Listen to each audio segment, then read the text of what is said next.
각설하고 시즌2 오늘 함께해 주실 두 분 소개해 드릴게요. 자, 이재명 캠프 대변인 현근택 변호사 나오셨고요. 안녕하세요. 네, 안녕하세요. 현근택입니다. 예, 윤석열 캠프 출신 하지만 그 선대위에 포함될 것으로 예상이 되는 장혜찬 평론가 함께하겠습니다. 어서 오세요. 네, 안녕하세요. 장혜찬입니다. 선대위 언제 들어가요?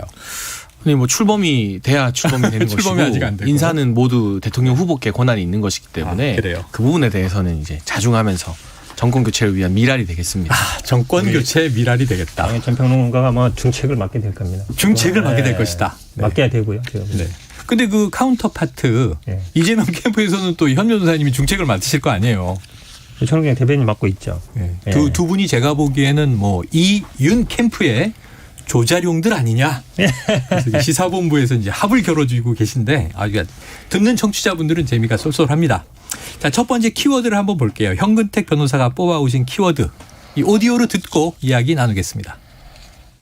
기후운동을 하는 저희 단체는 석탄발전소를 짓고 있는 두산중공업에 가서 녹색 스프레이로 칠한 그런 행동을 한 적이 있습니다. 그 이후에 저희는 이제 민형사 소송을 당해서 지금 2,300만 원 어치의 이제 벌금형이 이제 처해진 상황이고요. 저 전과자입니다. 범법을 하는 때도 있죠. 범법자로 몰릴 때도 있죠. 그게 이제 옳은지 그런지는 사실은 각자가 판단하는 겁니다. 그 희생이나 우리 공동체에 합의된 룰을 일부 어겨가면서 이 주장을 세상에 알리는 것조차도 더 큰 효율성이 있을 수 있죠. 응원합니다. 저는 그런 식의 삶을 응원합니다. 저도 그랬으니까요. 그래도 조심하라 그러세요, 그래도. 조심 잘하고 있어요, 내가 보기에는. 자, 오디오가 꼬였습니다. 첫 번째 키워드는 이 현근택 변호사님이 김건희 이렇게 뽑아오셨는데 지금 나간 오디오가 이 두 번째 키워드가 나왔어요. 지금 보니까 뭐 오지혁 이제 청년기후 긴급행동 공동대표, 이재명 민주당 대선 후보, 양이원영 민주당 의원, 또 이재명 후보 이야기였는데 요 키워드는 장혜찬 평론가가 꼽아오신 거예요. 네. 이재명 더불어민주당 대선 후보가 청소년 청년 기후활동가와 만난 자리에서 한 발언이었거든요. 자, 그러니까 장혜찬 평론가님 이 주제를 먼저 다루겠습니다. 어떤 취지였습니까? 네, 이건 이재명 후보의 이제 범법 옹호 발언 그런 부분이 굉장히 문제가 되기 때문에 제가 뽑아왔고요. 옹호 발언. 뭐 이제 기후 위기를 막기 위한 네. 청년 시민단체 대표들과의 만남에서 네. 이야기를 나누다가 네. 뭐 범법을 하고 범법자로 몰릴 때도 있지만 그게 옳은지 그른지는 각자가 판단하는 거다라는 그러면 법원이 왜 존재해야 되죠? 네네. 그런 말씀을 하셨고 뭐 이 주장을 세상에 알리는 게 이 공동체 합의된 룰을 일부 어겨도 더 큰 효율성이 있을 수 있다. 저는 그런 식의 삶을 응원한다. 저도 그랬다. 그러니까 본인의 과거 전과까지도 약간 네네. 미화를 하면서 이 범법 행위에 대해서 그래도 우리가 법치주의의 틀 안에서 본인의 의견을 알려야 된다는 당연한 말씀을 하시는 게 아니라 네. 응원한다는 말씀을 하셨거든요. 그랬어요. 보다 못해 옆에 있던 양이원영 더불어민주당 의원이 네. 조심하라 그러셔야죠라고 지적을 하기도 할 맞아요. 정도였습니다. 그런데 이게 누군가에게는 기후 위기가 가장 소중한 가치일 수 있고요. 누군가에게는 뭐 채식일 수도 있고, 누군가에게는 뭐 법치주의 회복일 수도 있고 네. 여러 가지가 있잖아요. 다양한 원칙들이. 근데 그 다양한 있죠. 소신과 신념이 옳다고 해서 그 내 말이 맞는 것 같다고 해서 하나둘 다 범법을 용인하기 시작하면 네. 대한민국은 무법천지가 될 겁니다. 네. 무엇보다 헌법 정신과 법치를 지켜야 할 이 대통령에 도전하시는 분께서 할 발언은 아니라는 생각이 들고요. 네. 이재명 후보는 과거에 본인의 음주운전이나 검사 사칭 전과가 시민단체 활동 열심히 하는 과정에서 생겼다고 해명한 적이 있는데요. 지금 보면 아직까지도 본인이 저지른 과거의 불법, 음주운전이나 검사 사칭 같은 전과에 대해서 진심으로 사과하고 반성하는 게 아니라 내가 옳은 일 하다 보니까 효율성을 위해서 그렇게 했었다. 그런 식의 삶을 응원한다는 그 마인드가 본인에 대한 어떤 셀프 면죄부를 주는 것이 아닌가. 결국 법을 지켜야 된다는 당연한 상식에 대해서 합의를 하지 않고 이렇게 위험하고 불안한 모습을 계속 노출시키기 때문에 네. 청년들 아무리 많이 만나셔도 청년들이 선뜻 이재명 후보에게 마음을 못 여는 것이 아닌가 싶어서 이 장면 화제의 발언으로 한번 짚어봤습니다. 자, 대통령 후보로서 법치주의 원칙을 강조하지 않고 좀 선을 넘은 발언 아니었는가 하는 문제 제기였습니다. 자, 현근택 그러면 변호사님, 이 대통령 후보로서 위험한 발언이었다 이 비판. 좀 이게 뭐 옹호하거나 변론하실 수 있겠어요? 뭐 범법을 옹호한 건 아니고요. 이거는 네. 아마 시민운동을 하거나 어떤 활동가들은 항상 고민하는 부분이에요. 네네. 법을 뭐 정면으로 고의적으로 어기겠습니까? 이분들도 네. 아마 이제 녹색 스프레이로 벽에다 칠을 했으니까 그게 네네. 법으로 따지면 이제 손괴죄 이런 게 되는 거예요. 그렇죠, 한마디로 그렇죠. 얘기하면. 남의 그러니까 저거를 담벼락에. 갖다 그렇죠. 담벼락에 하고 있으니까. 근데 이 이 이재명 후보 전과를 자꾸 얘기하는데요. 이 전과 그 부분도 특수 공무집행방해도 아시겠지만 수만 명 서명을 받아가지고 조례를 딱 올렸는데 몇십 초 만에 그냥 기각해버린 거예요. 네. 그러니까 이제 시민단체 회원들과 이제 의회에 들어갔다가 뭐 그게 공무집행방해다 이렇게 된 거예요. 네. 검사 사칭도 자꾸 말씀하시는데 이것도 기자 취재할 때 옆에서 이제 있었던 때문에 된 건데요. 저는 예전에 이제 2004년인가요? 우리 총선 낙선운동 기억이 생각나실 거예요. 네네. 시민운동들이 낙선운동. 그렇죠. 예. 이 당시에도 논란이 많았어요. 낙선 네. 대상자를 선정했을 때 그게 뭐 위배되는 거 아니냐, 네네. 법 위반 아니냐. 물론 나중에 그분들 처벌도 받았습니다. 선거법 위반으로. 그렇죠. 왜냐하면 특정을 딱 해서 이 사람은 안 된다고 했기 때문에. 네네네. 근데 그때 기억하시겠지만 굉장히 좋은 영향도 많이 미쳤어요. 예. 한마디로 뭐냐면 이제 시민 사회에서 이 사람들이 그 전에는 어땠냐면 공약을 잘 지켰다 안 지켰다 이것만 했거든요. 리스트를 딱 제시하지는 않았었어요. 네네. 그렇게 본다 그러면 시민운동이라는 건 항상 고경계선. 네. 저도 예전에 뭐 기자회견 같은 거 해보면요. 경찰들은 기자회견 아니라 그래요. 이거 집회다. 집회다? 하지 말아라. 그러니까 한 명만 서서 해라. 나머지는 네. 다 뒤로 물러가고 네, 막 네. 이렇게 그 한계선이 있거든요. 예. 근데 예를 들어서 뭔가를 주장하고 이럴 때는 또 기자회견도 해야 되는 것이고 그러니까 그렇기 때문에 그런 취지다. 그러니까 본인이 그렇게 하겠다는 게 아니라 네. 여러분의 활동에 그런 이해할 면이 있다라고 그럼 이제 말씀드린 거죠. 공익을 위한 시민 활동, 시민 행동에서 이 경계선에 있지만 어느 실제로요. 정도, 예. 만약에 이 녹색 스프레이 칠한 게 네. 만약에 뭐 개인적으로 그걸 손괴할 생각이 있었던 건 아니잖아요. 예. 왜냐하면 아니 석탄 발전소 이제 그만해라. 석탄 발전소 화력 발전소 그만해라는 거기 네. 때문에 이게 반드시 법에 위반되느냐. 물론 이제 싸움의 여지가 있겠죠. 정당한 행위라든지 네네. 아니면 뭐 우리 사회의 공익적인 활동이다. 예. 뭐 이렇게 아마 주장할 것 같은데 그런 영역이 있는 부분들이에요. 장평론가님 이해가 되셨어요? 이미 벌금형이 선고가 되었고요. 벌금형 선고됐다. 공익을 위한다는 것의 관점은 너무나 주관적입니다. 주관적이다. 제가 생각하는 최고의 공익은 정권 교체입니다. 제가 청와대 담벼락에다가 그것도 이제 스프레이로 야당의 네. 신념이네요. 제가 청와대 담벼락에다가 스프레이로 정권 교체 문재인 대통령 빨리 물러나십시오쓰면 네네네. 저는 공익을 위한 거니까 그러면 응원받을 수 있는 건가요? 아마 이렇게 야권의 되면 응원은 받지 않겠어요? 이게 만인에 의한 네. 무법 상태가 되는 겁니다. 모두가 자신이 생각하는 공익을 위해서 네네. 법을 어기기 시작하면 대한민국이 혼란스러운 혼돈의 카오스가 펼쳐지게 되는 것이고요.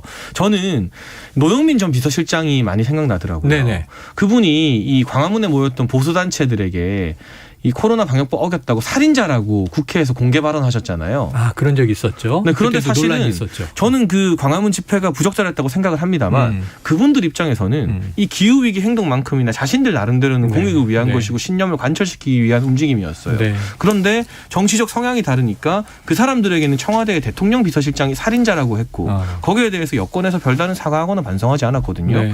만약에 이재명 후보 측의 이런 사고방식이 용납이 된다면 그분들도 방역법 어겨가면서 광화문 집회할 수 있는 거죠. 네.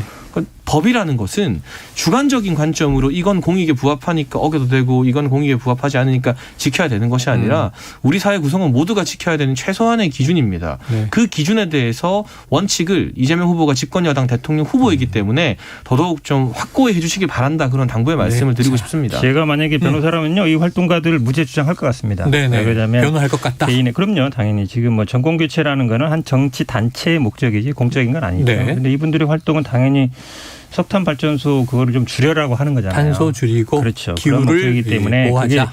개인의 어떤 정치적인 목적이나 사익을 위한 건 아니고 거기에 뭐 노영민 실장 발언까지 얘기할 필요는 없는 거고요. 그게 뭐 범법행위는 아닌데 제가 말씀드리는 그거예요.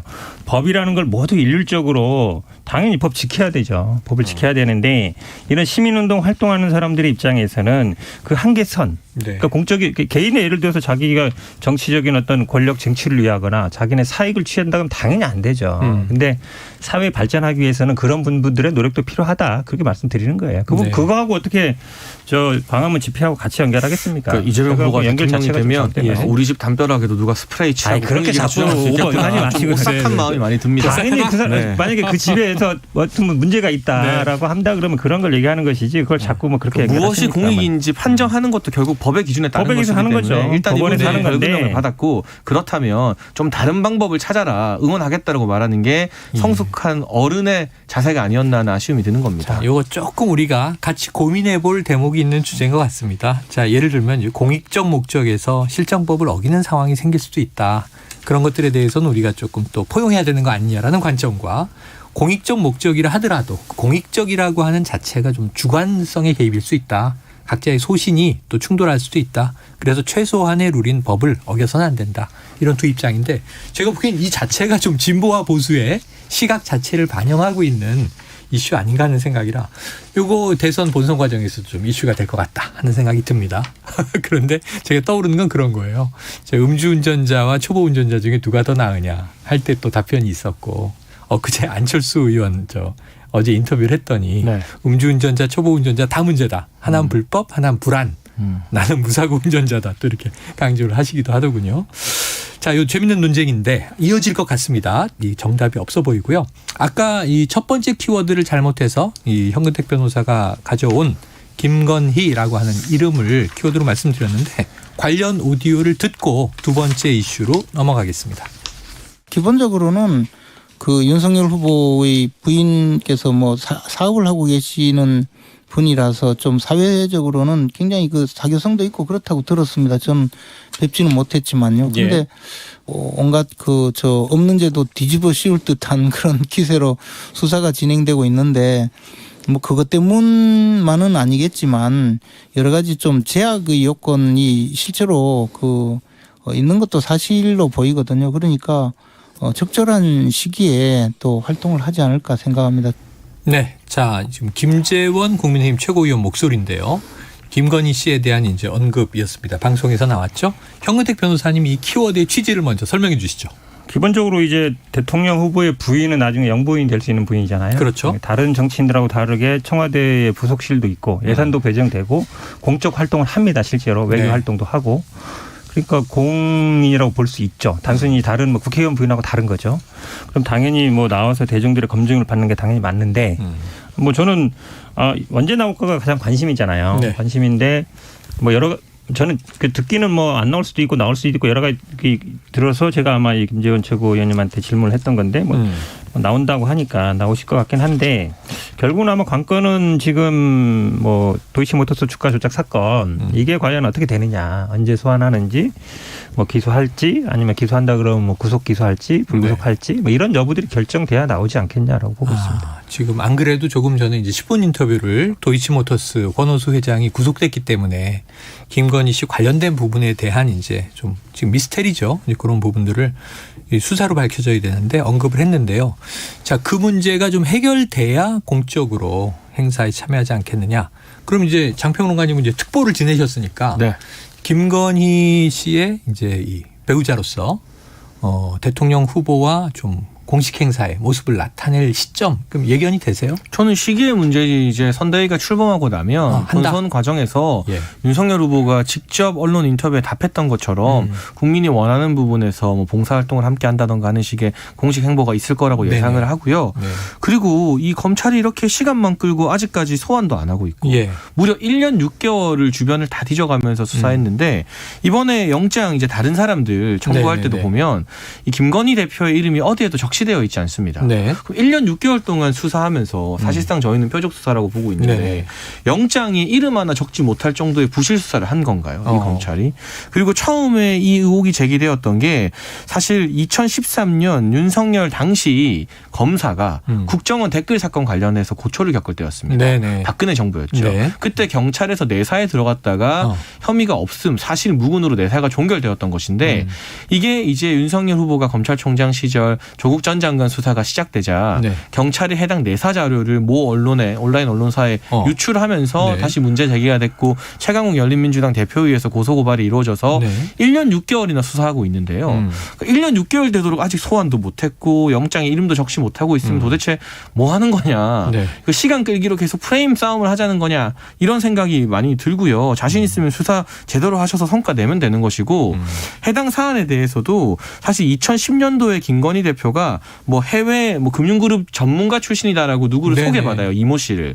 그 이모 씨에게 10억 원 정도의 이 금액을 자금을 위탁하게 맡겨요. 됩니다. 그런데 실제로 4개월 만에 손해를 보고 그 10억 원을 다시 회수해요. 네네. 그 실제로 이 이모 씨 같은 경우가 이 거래를 10억 원을 위탁받아서 거래한 것도 초기에 7일에 불과합니다.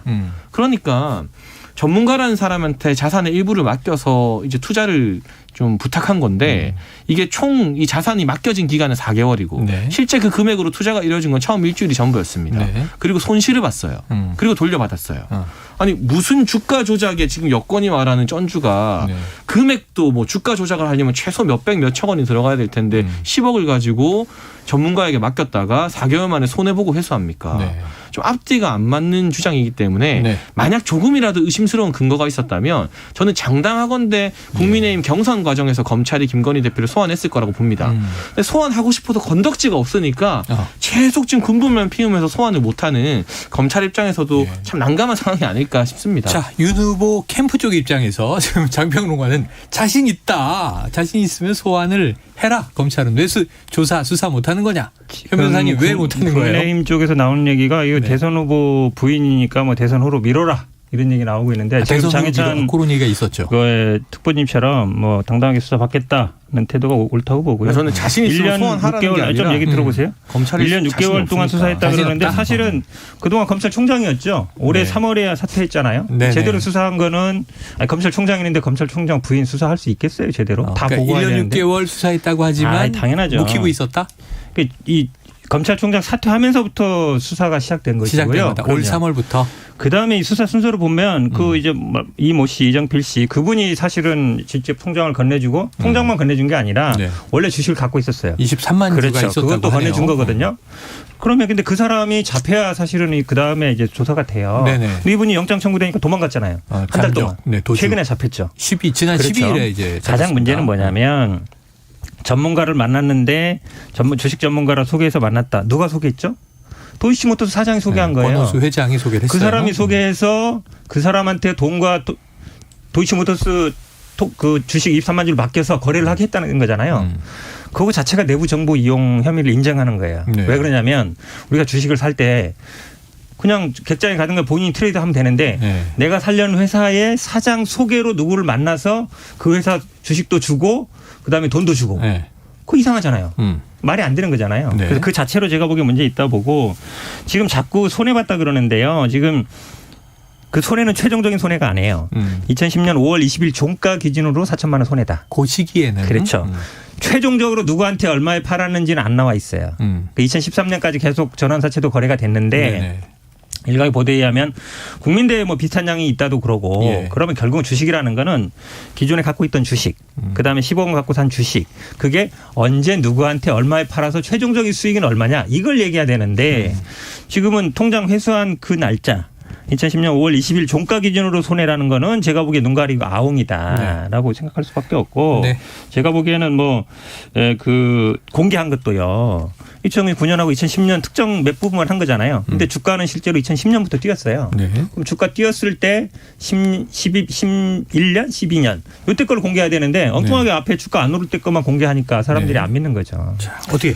그러니까 1인 매매했던 통장 횟수 손해보고 회수한 것까지 다 공개를 했는데 네. 그럼 이제 우리 이재명 후보도 그동안에 어떤 주식 거래한 내용이나 이런 것들 정말 한번 다 까면서 국민들한테 한번 해봐야 되는 건가. 양 후보가 계좌를 까는 겁니까? 제가 강조하고 싶은 네. 부분은 이게 2013년에 경찰에서 내사를 한번 했던 사람인데 네네네. 사실 무근 판정받았잖아요. 네. 그 당시 윤석열 후보의 입지입니다. 국정원 댓글 사건 때문에 자천당해서 소위 말하는 끈떨어진 검사였습니다. 네네. 그리고 그 당시 정부 입장에서도 눈에 가시였겠죠. 만약에 문제될 것이 있었다면 이 부분에 대해서 경찰이 왜 사실 무근이라는 결론을 내렸을까? 혹독하게 충분히 내사하지 않았을까? 네. 이미 그리고 이 부분이 2013년에는 박근혜 정부에 의해서 그리고 윤석열 후보가 또 검찰총장 되면서는 네. 또 그때 야당이나 또 예. 나름의 이 민정수석실이나 청와대에서 인사 검증하면서 계속해서 제기되었음에도 불구하고 전혀 관련성이 없기 때문에 지금 뭐 문제가 안 되었던 것인데 네. 이걸 다시 끄집어내는 것은 저는 정치적인 의도가 있다. 그래서 뭐 자신 있으면 소환해라가 아니라 검찰이 자신 없기 때문에 소환도 아직까지도 시간이 많이 지났음에도 못하고 있다는 걸 제가 네. 역설적으로 좀 강조해서 말씀을 드린 것이고요. 그리고 이 부분에 대해서 지금 계속해서 이 배우자 문제를 거론하고 건드리는 게 최근 이재명 후보와 관련돼서 배우자 관련된 여러 가지 이야기들이 있지 않았습니까? 네. 뭐 사실이 아니다 법적 대응을 하겠다 이재명 캠프에서 아주 강경하게 나오고 있는데 지금 본인들에게 자꾸 부정적인 이슈가 먼저 표출되다 보니까 네. 어떻게든 좀 밸런스를 맞춰서 물타기 하겠다는 그런 의도가 아닌가 정치적으로는 뭐 그렇게 느껴지기도 합니다. 예. 자, 뭐 반박을 안 할 수가 없는데요. 예. 아니 통장 거래는 스스로 공개하겠다고 한 거예요. 홍준표 후보가 경선 그 전에. 과정에서. 그렇죠. 공개하십시오. 공개하겠습니다. 그러면 당당하게 다 공개하면 되는데 엉뚱하게 공개했기 때문에 문제인 거고 보름치가 이재명 후보는 그거 공개됐어요. 공개하겠다고 한 적이 없잖아요. 그러니까 섞을 얘기가 아니고 제가 보기에는 뭐 소환한다 그러면 당당히 응하시면 되는데 저는 이재명 후보에 대한 이 사실은 어찌 보면 유언부여 마타도를 굉장히 나는 국민의힘 측에서 많이 유포했다고 봐요. 네. 뭐 제 생각입니다. 왜냐하면 김재원 최고가 그랬거든요. 당연히 그럴 만하다. 네. 사실은 가짜뉴스로 판명됐음에도 불구하고 다른 사람은 모르겠지만 이재명 후보니까 그럴 것 같고 그래서 이재명 후보 반성해야 된다 이랬거든요. 네. 지금 이 가짜뉴스로 판명되면 그 뉴스를 유포한 사람들이 문제지 그걸 가지고 이재명 후보 탓하고 있어요. 그런데 사실은 이 주가 이 조작 문제는요. 말씀하신 것처럼 작년부터 문제된 겁니다. 저는 빨리 어쨌든 이 수사 결론 내야 된다 보고 자, 있습니다. 이제 검찰에게 이 공이 넘어가 있습니다. 검찰이 빨리 좀 속도를 내서 지금 이 논쟁을 계속해야 되는데 말이죠. 검찰이 이제 진위는 이건 이렇고 저건 저렇다 좀 발표를 해줘야 되지 않나 싶습니다. 그리고 또 조금 있으면 아까 장희찬 평론가 말씀처럼 이 영부인 후보 두 분의 영부인 후보 여야에 또 이제 이 공개적인 활동을 시작하게 될 거거든요. 자, 그래서 좀 균형을 맞추려고 요 얘기도 한번 여쭤볼게요. 오늘 유인태 전 의원이 이제 이 CBS 김현정 뉴스쇼 이제 나와서 인터뷰를 했는데 이 김혜경 씨 이제 이재명 후보의 배우자죠. 그 올블랙 의상 논란이 있었어요 얼마 전에 매체에서 사진을 보도하면서 이게 이제 그 낙상 사고 이후에 김혜경 씨 외출 장면이다.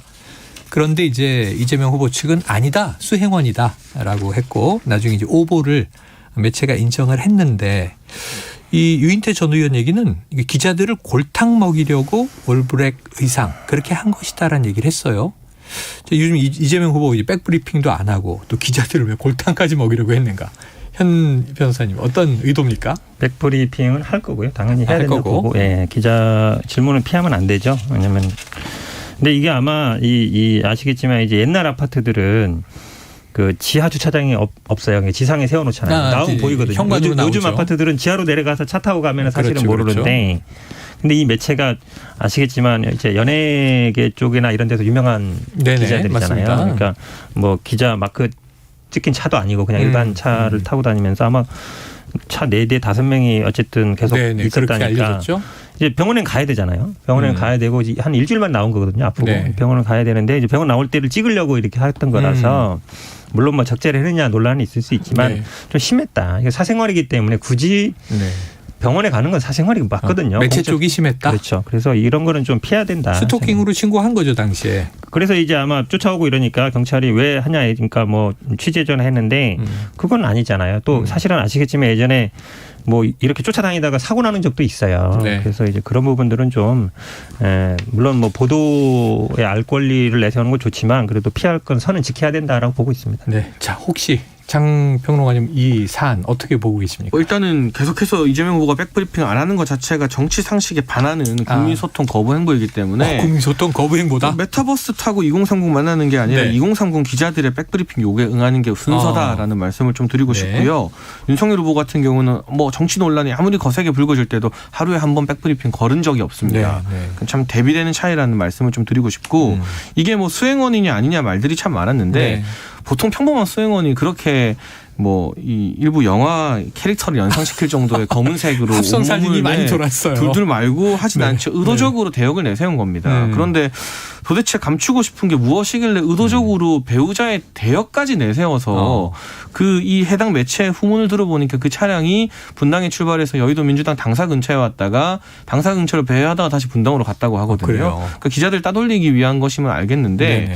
대체 무엇이 그렇게까지 감출 만한 것인가? 이런 대역의 등장과 이 같은 이 동선 교란 자체가 네. 우리나라 대선 역사에서 배우자가 이런 대역 내세우는 건 제가 알기로는 처음 있는 일입니다. 그러니까 너무 네. 이례적인 일이 많다 보니까 국민들이 자꾸 이재명 후보 측을 바라보면서 경선 이후에 네. 오히려 그래도 경기도 지사도 했고 해서 나름 안정감이 있을 줄 알았는데 예. 뭔가 좀 이상하다. 뭔가 불안하다 이런 느낌을 가지는 것 같고요. 지금 이재명 캠프에서 백브리핑을 거부하는 것도 네. 이재명 후보의 돌출 발언이 불안하다는 것을 스스로 알기 때문에 오히려 국민들에게 자인하는 꼴이 아닌가. 이건 되게 패착이라고 생각합니다. 네.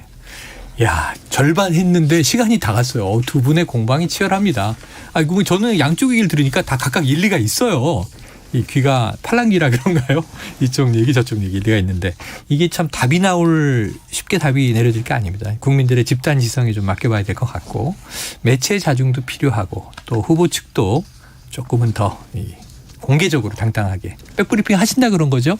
할 겁니다. 조만간. 할 거고요. 네. 사실은 김건희 씨도 아마 그런 상황에 저는 처할 거라 보는데 비슷한 상황에 처할 그렇죠. 것이다? 왜냐하면 집 앞에 근데 저는 집 앞에 찾아가고 집 앞에서 뭐 취재하고 그런 건 저는 안 했으면 좋겠어요. 상대 후보 그럼요. 가정이라 왜냐면 하더라도 만약에 예를 들어서 소환한다. 경찰서 앞에서 할 수 있죠. 네, 근데 네, 이게 네. 개인 집이잖아요. 그렇죠. 물론 이제 그 윤석열 후보가 사는 데는 바로 법정 옆이고 네. 어찌 보면 아무나 들어갈 수 없는 데예요. 집 앞에는. 네. 집 안에는 못 들어가거든요. 주차장까지 들어가도 그런 차이는 있겠지만 가정집 이게 조국 장관 때도 문제가 됐던 거거든요. 거기 네. 나오면서 뭐 조국 장관 딸 사진도 찍고 뭐 학교도 찾아가고 추미애 장관 때도 그 아들 뭐 회사도 찾아가고 뭐 집에도 가고 이랬는데 그런 건 제가 보기에 이 취재 윤리에도 안 맞는 거예요. 네. 취재 윤리 강령에도 있거든요. 사생활 보호. 그래서 그런 부분들은 우리 언론인들이 지켜줘야 된다라고 보고 있습니다. 알겠습니다. 저도 그건 현 대변인 말씀에 동의합니다. 동의한다. 가정집 앞에 찾아가서 대기하고 있는 게 네. 국민 알 권리랑 그렇게 큰 상관이 없는 것 네네네. 같고요. 물론 이 김영웅 씨 수행원 사태가 좀 이상하긴 합니다만 불안해 보이긴 합니다만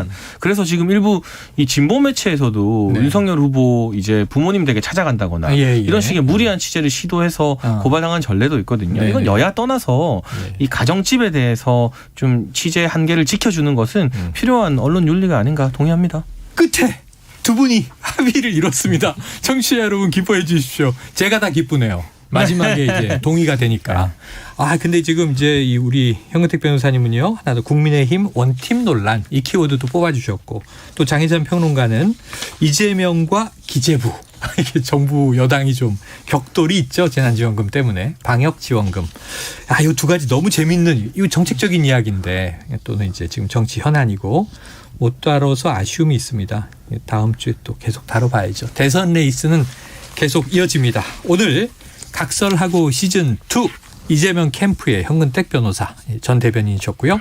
또 윤석열 캠프 선대위가 꾸려지면 들어갈 것이 확실시되는 모릅니다. 장혜찬 평론가. 모른다? 네. 모른다. 아직은 연막인가요? 지켜보도록 하죠. 각설하고 시즌2 여기서 정리하겠습니다. 두 분 말씀 고맙습니다. 감사합니다. 고맙습니다.